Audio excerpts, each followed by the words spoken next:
actually have been successful recovery cars being stolen from dealerships quicker and from the consumer.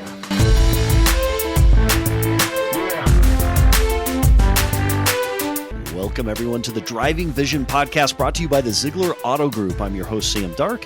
Be sure to subscribe to the podcast, like it if you do, and leave a comment.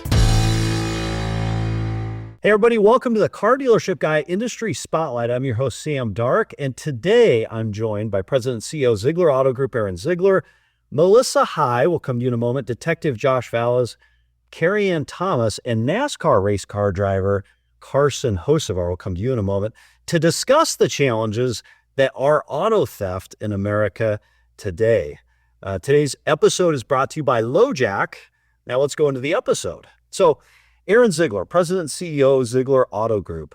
Over 1 million vehicles were stolen in 2023, according to the NICB, at a cost of over $8 billion to Americans. How does this impact your business and, more importantly, your customers? Yeah, it's become a huge issue out there in the industry and really in the nation. So we had 72 cars stolen in 6 months that we did not get back before we started using Lojack. That number went down to almost nothing after using Lojack, but it was over $4 million cost to us, and it was going to put us out of business if we kept going. So we had to come up with something to combat that, and Lojack has been a wonderful product for that. So you have to implement creative solutions to big problems to find solutions. How did you come across this as a solution? Well, I didn't have the expertise to figure out how to stop the theft problem, so I just hired Carrie Ann, and she's the foremost expert in the world on auto theft, and so it's really her that came up with Lojack and the other processes that we put in place. So Carrie Ann Thomas, head of security, Zeigler Auto Group, who was police chief in Kalamazoo, Aaron Zeigler came to you and said, "Hey, we want you to join the Zeigler Auto Group and help us out with this." What were your thoughts in that moment? My thoughts are, I'd like to stay retired, but I'll try to help you out. And his instructions to me were fix it. And, we jumped right in and looked at all the solutions because it's layers of solutions, right? Yeah. But one of the biggest things is lot management, knowing where our cars are all the time. And in partnering with Lojack, we are able to do that on a daily basis, which then, leads to our customers being able to do the same thing, always knowing where your car is, making sure you're in possession and not the bad guys. So Melissa High, VP Lojack, it's interesting. Carrie Ann mentioned, Aaron set up the problem. It is a problem, theft. Carrie Ann reinforces it's a problem. What is the trend line? Is it getting worse? Is it getting better? So it's still very strong of a situation, right? We're still seeing high theft across the nation, even into Canada, even into international, right? A lot of vehicles stolen off lots or stolen from the consumer, right? Stolen from our customers. So it is a big issue across the country, and that's where we have really invested into our law enforcement partners because they are instrumental partners to us serving our dealers and their customers enrolled in Lojack when it comes to aiding in recovery. So we invested into Lojack for Law Enforcement, which is a data-driven insight technology that we put all the insights of those vehicles that are reported stolen in the palms of the hands of Lojack nationally. It allows them to cross-jurisdictionally communicate, tag these vehicles for safety, see real-time movements, directional insights of where the vehicle's been, all the trip history. So it's really, since February of this year, we have made that investment as a company, and we're going to continue to further enhance those features. So before we go into that, because we do want to talk about this, this is an interesting feature that you have that probably few others have. Before we go there, Detective Valles, you're here in Florida. Correct. And we're going to talk about why we're here near Homestead Raceway in just a minute, but that's you. Here's what I don't get. We live in the most amazing time technologically. Technology is available in every single car that we as an auto group sell right now. The manufacturers can know where every car is at every moment. I don't understand why, given that fact, if I am driving down the road, somebody carjacks my car or steals it out of a hotel, I call the police. Why can't you just go after that car? So one of the main things is the bad guys out there, they learn as much as the manufacturers where the tracking systems that the manufacturers place on the vehicle. So as soon as they steal the car, the first thing that they go to attack is the antenna system, the infotainment system, defeating the OEM's features in the vehicle to be able to steal it and not be recovered.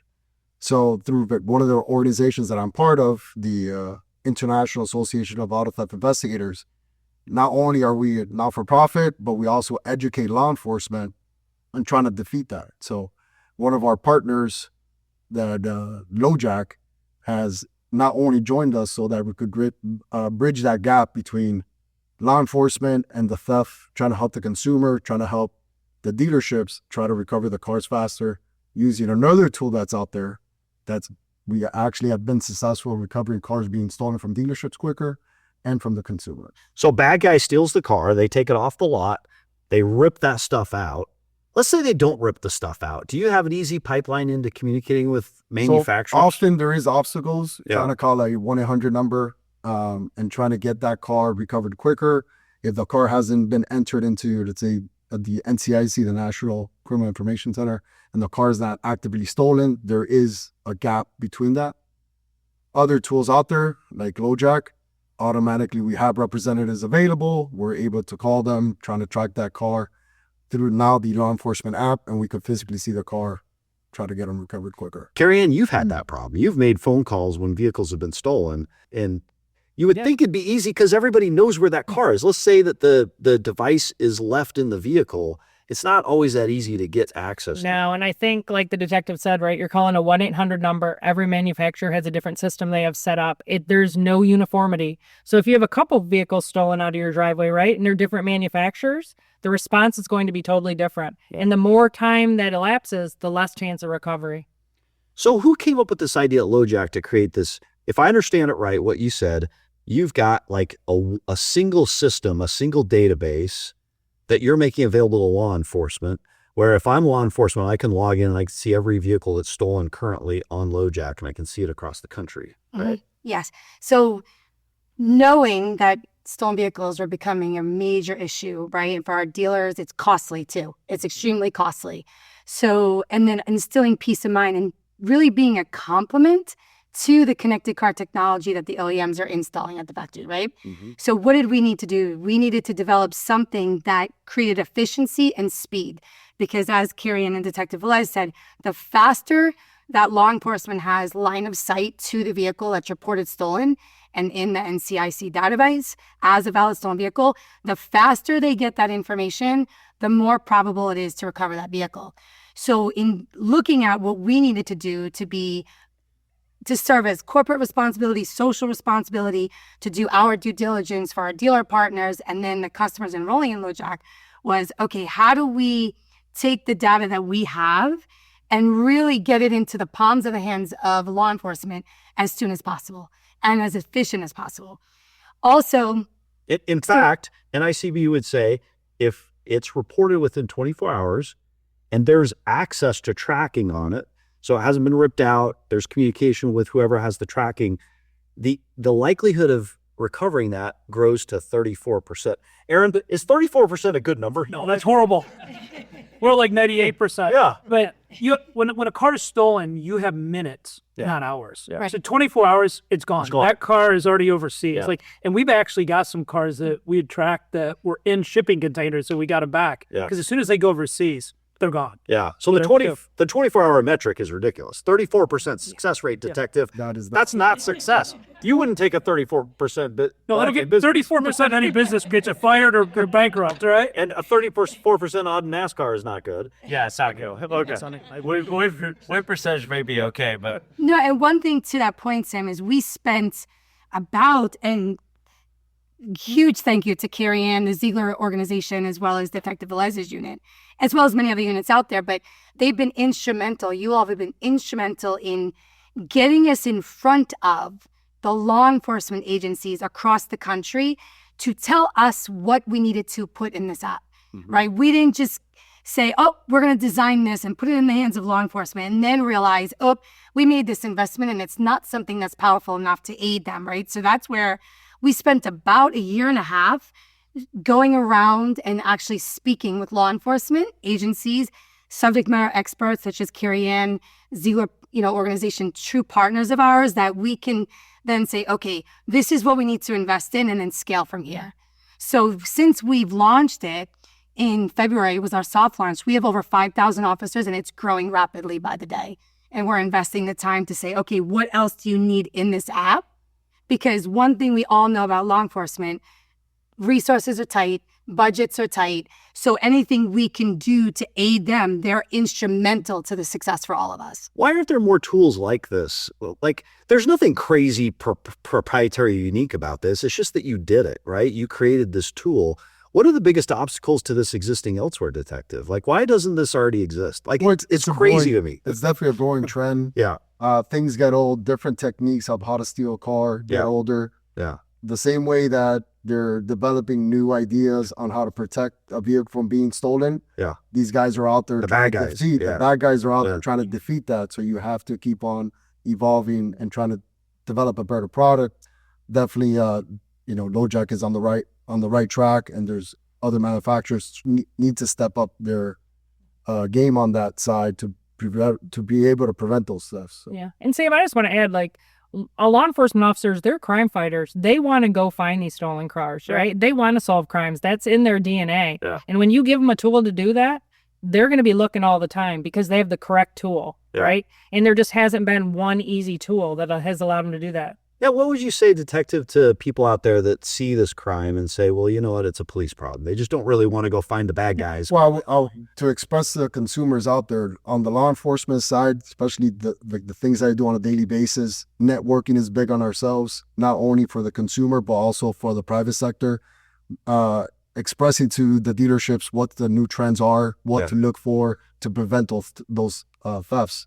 So if there's no communication from both sides, from the consumer, from the victims out there, and us in law enforcement relating it through our training, we do continuous training throughout the year, trying to give those law enforcement officers, from uniform to investigators, the tools needed to be able to solve these crimes and prevent them. Nothing would work. So, Melissa, somebody watching this podcast is part of law enforcement. They're like, hey, that's a cool idea. I'd like to figure out how to be able to utilize this service. How do they find out more information? Where do they get more information about this tool? So they could reach out to our Lojack support number, and there's a link I can have you add to the podcast. But basically, they go through the process of being vetted. We do vet all law enforcement officers just to make sure they're actively, affiliated to a government agency. We make sure the chief of police or the sergeant of the unit is aware. And we have 3 team members in Lojack. They're our Lojack law enforcement liaisons. So their specialty, they're all former law enforcement, and their specialty is not only vetting and getting our law enforcement officers enrolled, but also escalations. So they are heavily involved with subpoenas, warrants, escalated cases that are under surveillance or the FBI or special task force units are involved in. That's their level of expertise. Like, that's where they come in to play a big instrumental role in bridging that gap, even from, let's say, my broader account management team serving the dealers to where then it crosses over to that fine line of like, okay, we have to fall and err on the side of the law, right? So we, by all means, basically they reach out to our customer support team. We then bridge it over to our liaisons, that they're vetted and then they're onboarded. So Aaron gave a couple of really interesting examples of these vehicles that were stolen, got put into containers. Mm-hmm. The system activated, law enforcement was activated, they went and got them. You must have multiple stories like that on a regular basis. Oh, yes. Yes. Like, is there ever one that just shocks you and you're like, I can't believe we recovered that, right? So we had one recent story that actually was right after the release of Lojack LE. The vehicle was stolen out of Minnetonka, and Jersey State Police identified it in the app, saw that the vehicle was coming up the turnpike headed into New York, was able to communicate to NYPD, and they recovered it going over the bridge. I mean, that's how quick and efficient. That's the way it should be. Yes. Yes. That's my drama, too. We've seen, how many times we see vehicles stolen and in like parking garages where if you didn't have the tool and have an understanding of how Lojack functions or how Lojack LE works and the insights that are shown there, you would think, oh, I'm never going to recover this vehicle, right? But by us having this technology and the second layer of protection and saying, okay, no, this device is pinging, it's in the hands of law enforcement, they'll do their due diligence and then go aid in the recovery and, know how to identify. Like it's containers, same thing. Once the container starts moving, we're going to see that. We had one case, I was working with the detectives till all hour. It went on for days. And I was pleading, please, we have to recover. And he would say, calm down, we're going to recover. But we needed to cross over into the port line because we're going to pull the container. In that container was not only our vehicles we recovered for the dealer, but a lot of others. Yeah. So we're aiding in also recovery of vehicles that weren't equipped with Lojack. You're taking back some of that $8 billion Yes. annual loss. The Yes. thing that's interesting is, I think, Aaron, when we first heard of the word Lojack, what did we think of? Like, there's that Lojack device way back from decades ago, was that bar, right? Yeah, exactly. This is completely different, new technology. They use the same name because the brand name is owned by Solera. is strong. Yeah. Yeah, but Solera, it's Solera's product, and it's worked very well for us. As a company, you've innovated and you've come a long way. Aaron often talks about how most people make the mistake of not being aggressive enough. The auto group, Zeigler Auto Groups, and doesn't make that mistake. It's great that you've evolved a product over time, which brings us the reason why this guy's here with us today. So we're here in Florida near Homestead, the raceway. Tomorrow, you're going to take the track here at Homestead, number 77 Spire race car. And the two names will be on that. The Zeigler name, which has been on many cars this year, and then Lojack's part of the co-primary sponsorship. Two questions for you. You've just heard Melissa describe the law enforcement app. Could you steal a car, given your driving capability? Straight up. People is what say you, Kirk. Is it Lojack or is it you? Well, the surprise factor is completely gone. Oh, So, Aaron's got a car outside. Let's Zip put this set. thing to a test. I Well, feel like the this should be a thing is, YouTube the video. problem is the car that I would want to steal from the Zeigler Auto Group, if I was to ever steal one, is going to say 77 on it. It's the Carrera Wrap one. So it would be very, very difficult to hide that in plain sight. Does anyone ever try to steal a NASCAR? I mean, they're very expensive cars. I mean, There's been people, not mine or Okay. anybody that I know of, but there's been times that people have stolen race cars and it's been by accident. someone got us a pace car once and Well, yeah, was around. He had a- but they've stolen race cars by accident because they want to steal the trailer or hauler. yeah. They get down the road, they get wherever they're going, and then they open it to see what they got, and they realize, oh, there's a race car in here. So there's been a lot of stories of a race car just on the side of the road somewhere, 30, 40 miles down the road. Because, that resale value, number one, it'd be easy to come across. You don't normally find a race car on Marketplace. And number two, it pretty much says the name and exactly who you took it from. So It's a unique every guy. time somebody ever has taken a race car, it's always by accident, and they want to give it back as soon as possible. So the Lojack app provides detective. Anything you have to add to that? Okay. Correct. Not a big market for buying up. Yeah. What would you see if you saw an abandoned NASCAR on the side of the road? Right? Somebody picked up, stole the wrong trailer. Yeah. So your car and your team provide you a ton of analytics, some of which are similar to what Lojack provides. Lojack, in the app, you have speed. You can put speed alerts. You have geofencing. You can say when a vehicle goes outside that geofence. How important is the data analytics that you get to being a NASCAR driver and to winning? Yeah, for us, I mean, it's why everybody's so good now. Really, is if somebody has a certain technique that they've been super good at this racetrack, it's now no secret. Like if they're on the throttle 50 feet before you, you can know that within them doing like live. It's live. So it's why qualifying is so important and everybody's so tight. Is the second it's why it's such a disadvantage to go out early in qualifying now, because the second you run wide open 100% throttle, the next 10 guys behind you run wide open, and they instantly know. Where it used to be, like we always used to. Drivers hate analytics because there's a difference between driver wide open and analytic wide open. That 98% that we lift 2%, instantly our engineers are saying, we didn't run wide open. You didn't run 100%. Where 10, 15 years ago, they were able to get away with that. Yeah, it was wide open. Yeah, it was easy. Oh, yeah. So, for us and me, like being super new and everything, you could see my steering trace, you could see the GPS. They have GPSs and they show exactly where we are. We can compare everybody in the field, throttle, brake, lateral G. I mean, just think if I sneezed in there, you'd probably know it.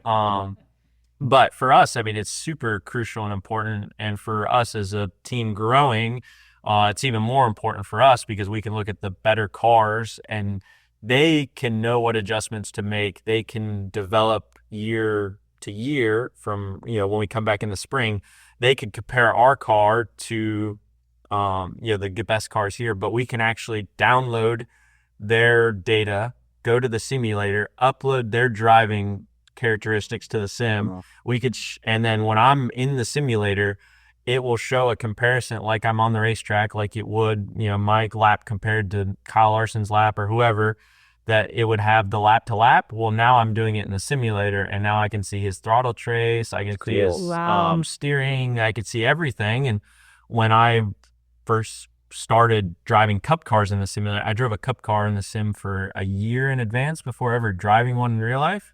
And my job was literally just to match the drivers. Like, it wasn't to make the car better. It was to match the cup drivers. So then my feedback in the sim was the same as theirs on the racetrack. So, I mean, for a year, they just taught me how to drive, how to match a cup driver. Yeah. So those data, those analytics delivered to you quickly, timely, so you can learn from them, have put you in a spot as we near the end of this year where you're on the verge of winning a pretty cool accolade. You mentioned yourself being a brand new driver.